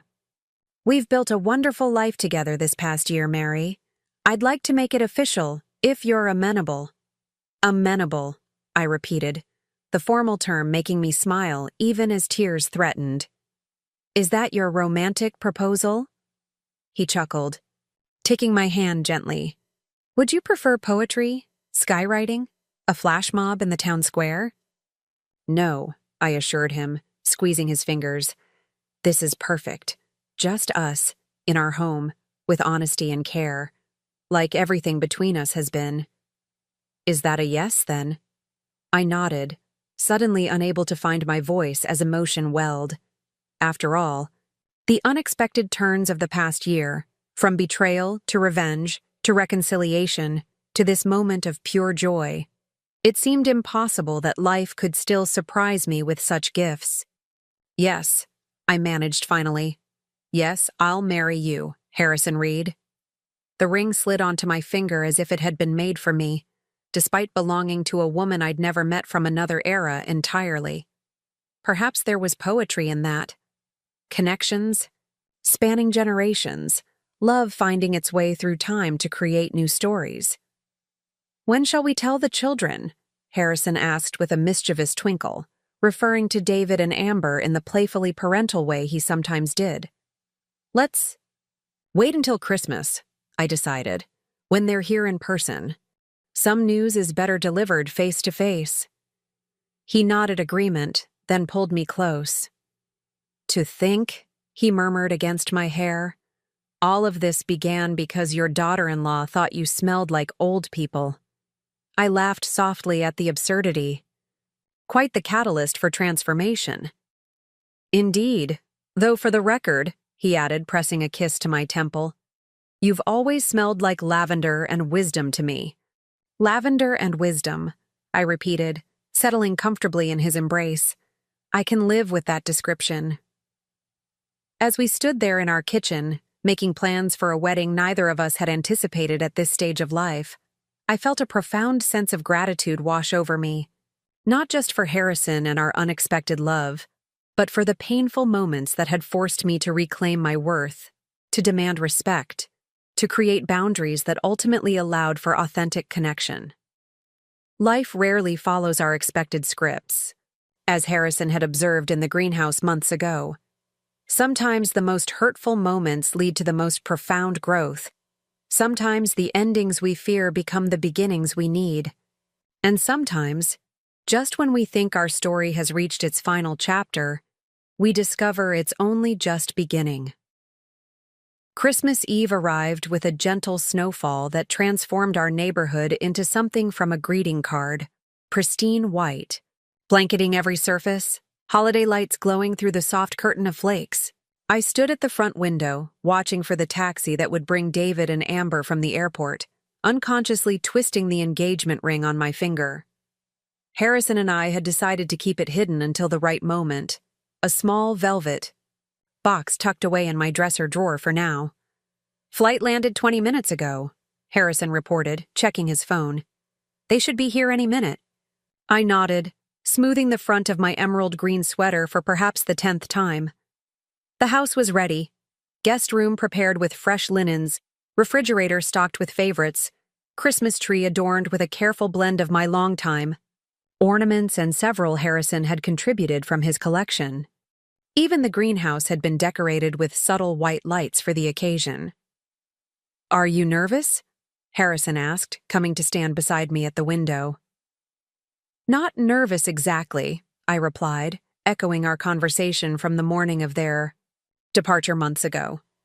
"Just aware that this visit feels significant somehow." He slipped an arm around my waist. "They've been gone 3 months. That's long enough for perspective, but not so long that connections fade." Before I could respond, headlights appeared through the snow, and a taxi pulled into our driveway.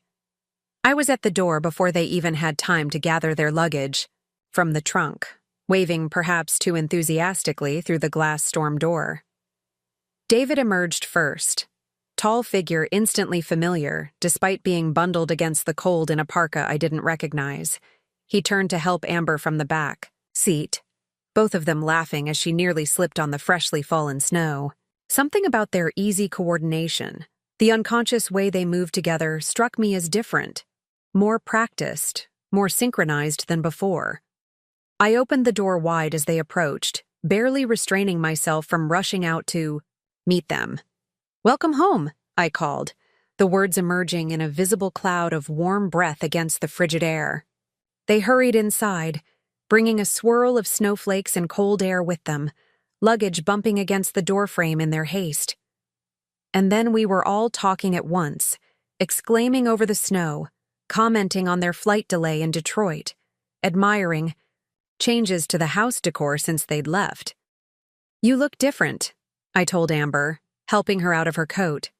"Your hair?" She touched the ends of her now shorter bob, styled in a sleek, sophisticated cut that suited her angular features perfectly. "Chicago influence," she confirmed with a smile. "The design firm's aesthetic is very minimalist chic. I've been adapting." "It suits you," I said sincerely. "Very elegant."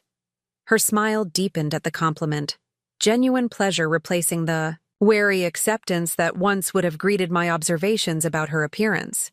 Harrison had engaged David in conversation about the Chicago transit system, both men gesturing animatedly as they compared it to other major cities they'd visited. I caught snippets about the L and express routes as I led Amber toward the kitchen where mulled cider was keeping warm on the stove. "The house smells amazing," she commented, inhaling deeply. "Cinnamon and pine?" "Fresh garlands on the mantel," I confirmed, ladling steaming cider into mugs. Harrison insisted, said artificial greenery was criminal when we live in an area with abundant evergreens. Amber accepted her mug gratefully, warming her hands around it. "He's good for you," she observed, eyes assessing me with newfound perception. "You seem lighter somehow, more relaxed." I felt a flicker of awareness that the young woman who had once dismissed me as smelling of age was now noting positive changes in my demeanor with apparent approval. Life's strange circles never cease to amaze me. "He is good for me," I agreed simply, "as I hope I am for him." She nodded, taking a sip of her cider. "Definitely. David commented on it last time we talked. How happy you both seemed together. How natural." Our conversation paused as the men joined us. Snow brushed from their shoulders after retrieving the remaining luggage from the taxi.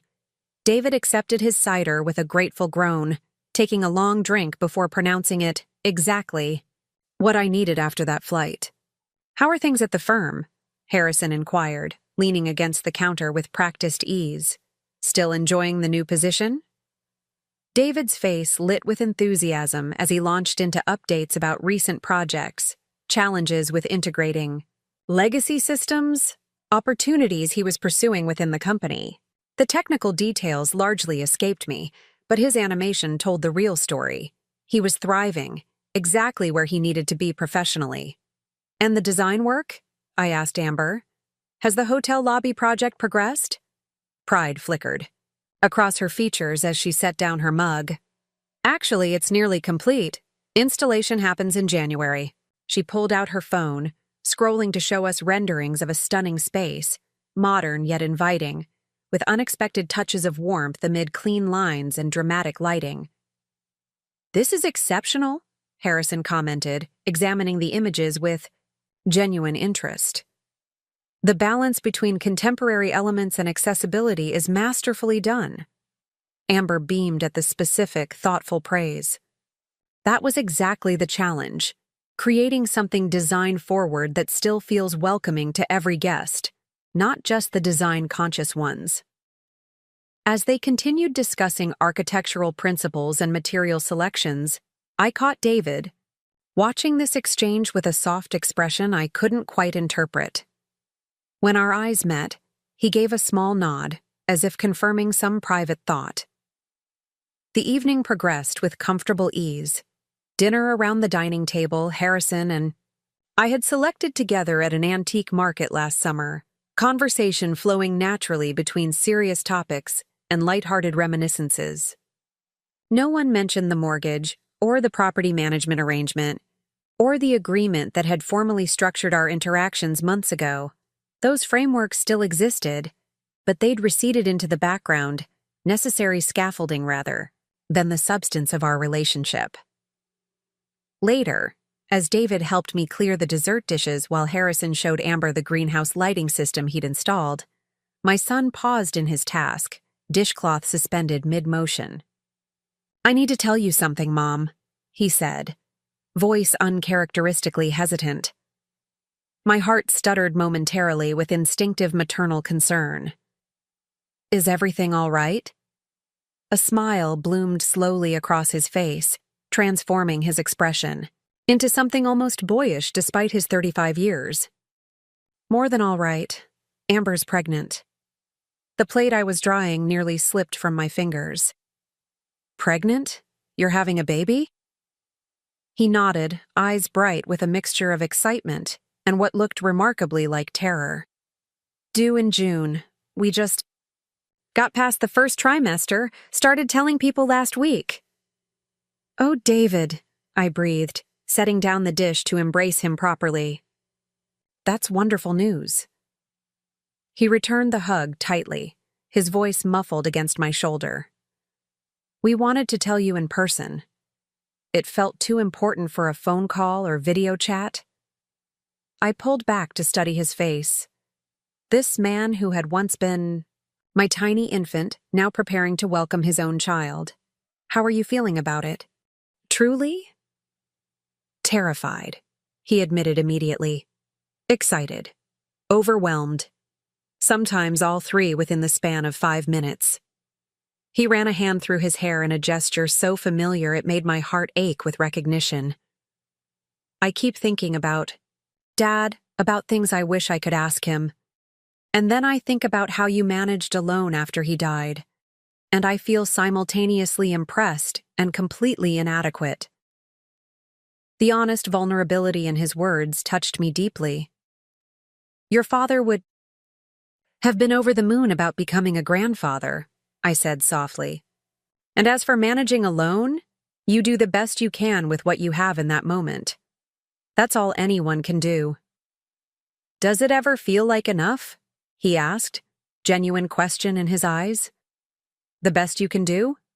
I considered his query seriously, wanting to offer truth rather than platitudes. Sometimes no, I acknowledged. There were nights I lay awake cataloging all the ways I thought I was failing you. Opportunities I couldn't provide, experiences I couldn't offer with just one income, one parent, limited time and energy. He winced slightly, perhaps recognizing echoes of his own anxieties. But mostly, looking back, I continued, I see that. The love was enough. The consistency, the showing up day after day, the creating of home and safety. That foundation mattered more than any of the things I worried about lacking. He nodded slowly, processing my words. Amber's been researching everything. Developmental milestones, educational approaches, organic baby foods. I'm more in the staring at the ceiling at 3 a.m. panicking phase of preparation. I laughed, recognizing the contrast in approaches. You complement each other well that way. Her planning, your feeling, both necessary perspectives for parenting. A comfortable silence settled between us as we finished putting away the dishes, the magnitude of his news creating a new layer of connection. Me stepping into the role of grandmother, him transitioning to fatherhood, our family expanding, in ways neither of us had anticipated a year ago. We haven't told Amber's mother yet, he added as we rejoined the others in the living room. That's happening on New Year's when we fly to Florida. I'm a little nervous about her reaction, honestly. Why is that? I asked, genuinely curious. Elaine had struck me as someone who would embrace grandmotherhood with characteristic enthusiasm and probably an immediate shopping spree for designer baby accessories. He hesitated, lowering his voice as we approached the greenhouse door. Amber thinks her mother will try to convince us to move to Florida before the baby comes. She's been dropping hints about it since our wedding, the superior lifestyle, the climate benefits, being closer to family. Ah, I nodded, understanding. And how do you both feel about that possibility? We're staying in Chicago, he stated firmly. Our careers are there. We're establishing ourselves. And honestly, he added with a sheepish smile, we like having some geographic buffer from both sets of parents, even though things are better now. A healthy boundary, I agreed, respecting his candor. Distance can strengthen relationships, when it's thoughtfully managed. His expression relaxed with visible relief. I'm glad you understand. I was worried you might be disappointed we weren't considering moving back here. Not at all, I assured him truthfully. Your life is in Chicago now, and that's exactly as it should be. Though I do hope you'll bring my grandchild for frequent visits. Count on it, he promised as we stepped into the greenhouse where Amber and Harrison were deep in conversation about sustainable growing practices. I caught Harrison's eye over Amber's shoulder, giving him a tiny nod that we'd agreed would signal significant news to share. His eyebrow raised in subtle question, but he continued his explanation of the irrigation system without missing a beat. Later, with David and Amber settled in the guest room after the long day of travel, Harrison and I prepared for bed in the comfortable routine we'd established over our months together. So, he prompted, folding his reading glasses and setting them on the nightstand. What was that nod about in the greenhouse? Something happened during dish duty? I sat on the edge of the bed, unable to contain my smile any longer. We're going to be grandparents. His face transformed with delight. Amber's pregnant? When? Due in June, I confirmed. They wanted to tell us in person, which is why they kept it quiet until now. Harrison crossed to my side of the bed, taking both my hands in his. That's wonderful news, Mary. A grandchild. A new generation. The genuine joy in his expression warmed me deeply. This man who had entered my life unexpectedly late had somehow become integral to every aspect of it, including now the anticipation of a grandchild he would help welcome and nurture. "Does this change our timing?" he asked, after a moment. "For the wedding, I mean. Would you prefer to wait until after the baby arrives?" I considered the question thoughtfully. We had been discussing a spring ceremony, small and intimate, before our Mediterranean adventure. No, I decided. I'd still like to marry you in April, as planned, before the cruise, before the baby, just us, making our commitment official, on our own timeline. His smile was tender as he leaned down to kiss me softly. I like that plan, though it does mean we have another announcement to make tomorrow. Christmas presents first, I reminded him. Then baby news from them. Then engagement news from us. I've got it all scheduled. He laughed, shaking his head fondly. My perfectly organized bride-to-be. Morning arrived with the gentle chaos of a family Christmas, coffee brewed too strong by Harrison's preference. David discovering the squeaky floorboard outside the guest bathroom at 5 a.m. Amber apologetically admitting she'd forgotten to pack the gifts they'd brought and arranging for a neighbor in Chicago to ship them. None of it mattered. We gathered around the tree in pajamas and robes, the scene so domestic it made my heart ache with a peculiar mixture of joy and wistfulness. How many years had I spent holidays alone after David moved away? How many mornings had I woken to silence instead of this comfortable jumble of voices and movements? Gift exchanges proceeded with genuine appreciation, thoughtful selections, rather than obligatory purchases. David had found a rare first-edition gardening book for Harrison, who exclaimed over it with unabashed enthusiasm. Amber presented me with a beautiful cashmere wrap in a shade of blue that perfectly complemented my eyes, accompanied by matching gloves. "For your Mediterranean cruise," she explained. "The evenings on deck can get chilly, according to the research." I did. I touched the soft fabric with appreciation, noting how she'd remembered details from our conversations, had taken time to select something suited specifically to my upcoming plans. "It's perfect," I assured her. "I'll think of you when I wear it." After the gifts had been opened and breakfast served, we lingered at the table, conversation meandering comfortably. Finally, David cleared his throat, reaching for Amber's hand, in a gesture clearly practiced. "We have some news to share," he began, glancing at her for confirmation. I arranged my features into what I hoped was an expression of expectant curiosity rather than the knowing anticipation I felt. "We're having a baby," Amber announced, her free hand moving instinctively to rest on her still flat stomach. "Due in June." Harrison and I exchanged a momentary glance before erupting into appropriate exclamations of surprise and delight, asking all the expected questions about due dates and symptoms and preparations.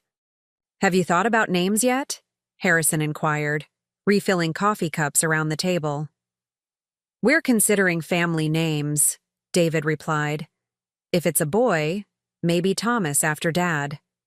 The simple statement caught me completely off guard. My late husband's name had rarely passed David's lips in the decades since his death. The loss too profound, the grief too complex for casual references.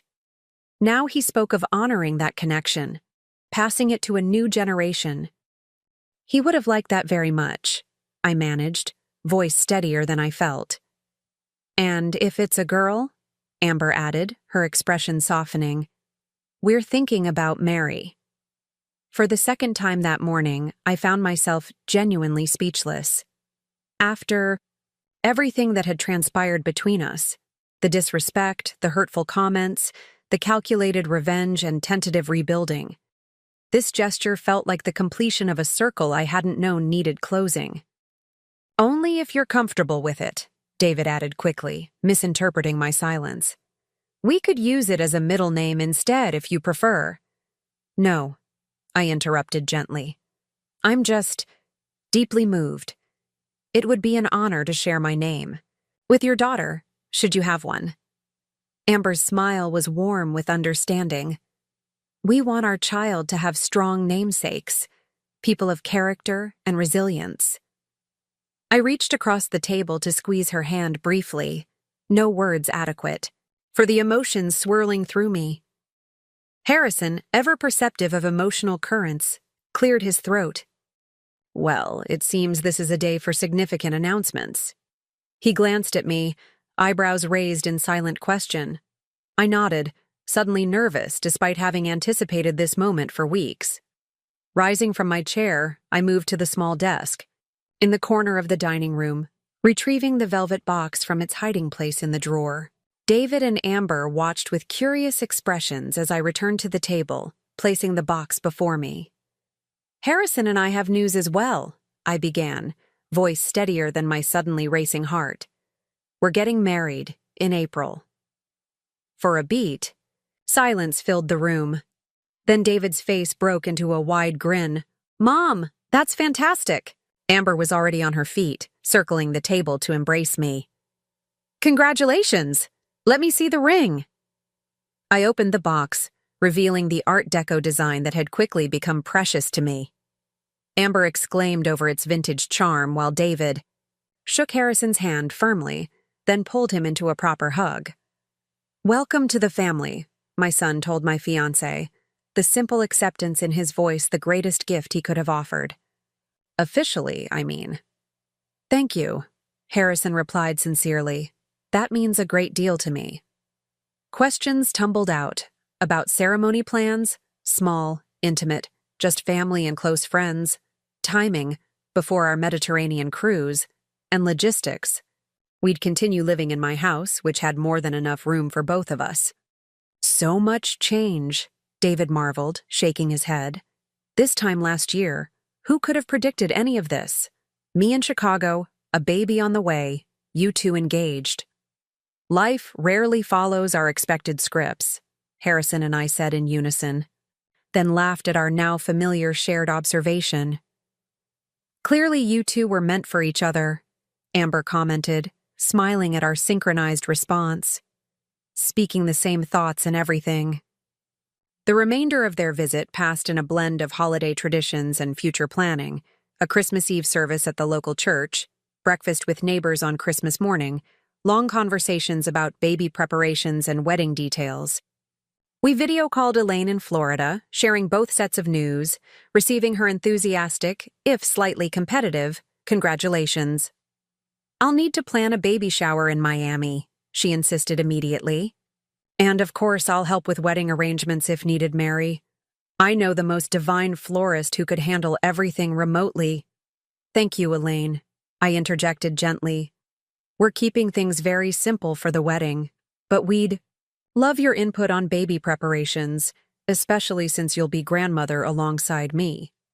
She beamed at this diplomatic redirection, immediately launching into recommendations for essential baby equipment that had Amber taking notes with increasing expressions of alarm at the mounting expense and complexity. After the call ended, David shook his head ruefully. "And that's why we're telling her in person about the baby. Can you imagine if we'd done that via video? She'd have the nursery fully designed and installed before we even hung up." The day of their departure arrived too soon, despite having extended their visit by 2 days beyond the original plan. As we stood in the driveway waiting for their taxi to the airport, I found myself fighting an unexpected wave of emotion.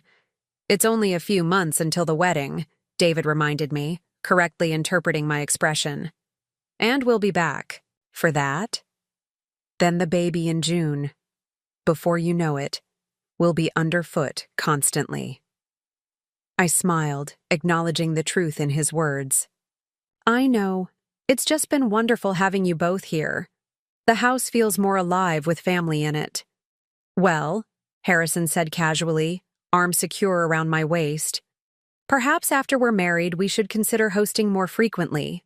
Summer, barbecues in the garden, holiday gatherings. Grandchild sleepovers, Amber added with a smile. Once he or she is old enough, of course. The taxi appeared at the end of our street, signaling the imminent conclusion of this visit, but also, I realized, the continuation of something more enduring. Not an ending, but a transition. A shifting of roles and relationships into new configurations that somehow honored the past while creating space for future growth. Hugs were exchanged with genuine warmth, promises made for regular video calls, and updates on both baby development and wedding preparations. As the taxi pulled away, David's hand waving from the back window, I leaned into Harrison's solid presence beside me. "They'll be back before we know it," he assured me, pressing a kiss to my temple.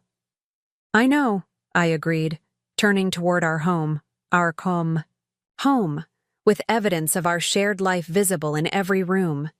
In the greenhouse we'd built together, in the daily rhythms we'd established. Later that evening, as we sat in the quiet of our living room, Harrison reviewing wedding venue options while I sorted through cruise excursion possibilities, a text message chimed on my phone. From Amber, surprisingly, rather than David. Just, "Landed in Chicago. Wanted to thank you again for everything. Not just Christmas, but this whole year. The way you've welcomed me into the family, forgiven past mistakes. I never had a good model for mother-in-law relationships. Thank you for showing me it can be different. Love to you both." I showed the message to Harrison, whose smile reflected my own feelings. "Quite the journey this year has been," he observed. "From you smell like old people to genuine appreciation and connection." "Indeed," I agreed, typing a warm response to Amber. "Though I prefer your assessment. Lavender and wisdom, wasn't it?" "Lavender and wisdom, courage and grace," he amended, setting aside his tablet to draw me closer. "All qualities I look forward to celebrating as your husband." The word still sent a pleasant flutter through me. Husband, a term I'd never expected to apply to anyone after so many years. Alone. Yet here we were, planning a wedding, anticipating grandparenthood, creating new traditions while honoring established ones. As the year drew to its close, I reflected on its unexpected trajectory. From the bitter hurt of overhearing Amber's thoughtless comment to the prospect of a grandchild bearing my name. From the calculated financial revenge I'd plotted to the genuine family bonds now strengthening across distance. From lonely independence to a partnership that enhanced rather than diminished my autonomy. Life rarely follows expected scripts. Pain can become the catalyst for necessary change. Endings often reveal themselves as beginnings in disguise. And sometimes, just when we think our story has reached its final chapter, we discover it's only just finding its true voice. "Penny for your thoughts," Harrison murmured, noting my contemplative expression. I smiled, turning toward this man who had become my unexpected second chance, my partner in this vibrant third act of life. "Just gratitude," I told him truthfully, "for everything that brought us here, even the painful parts, especially those, perhaps." He nodded, understanding. No further explanation needed between us. "To unexpected journeys, then," he proposed, raising his tea mug in a small toast. "And to creating home," I added, touching my mug to his, "wherever and however we find it." Up next, you've got 2 more standout stories right on your screen. If this one hit the mark, you won't want to pass these up. Just click and check them out.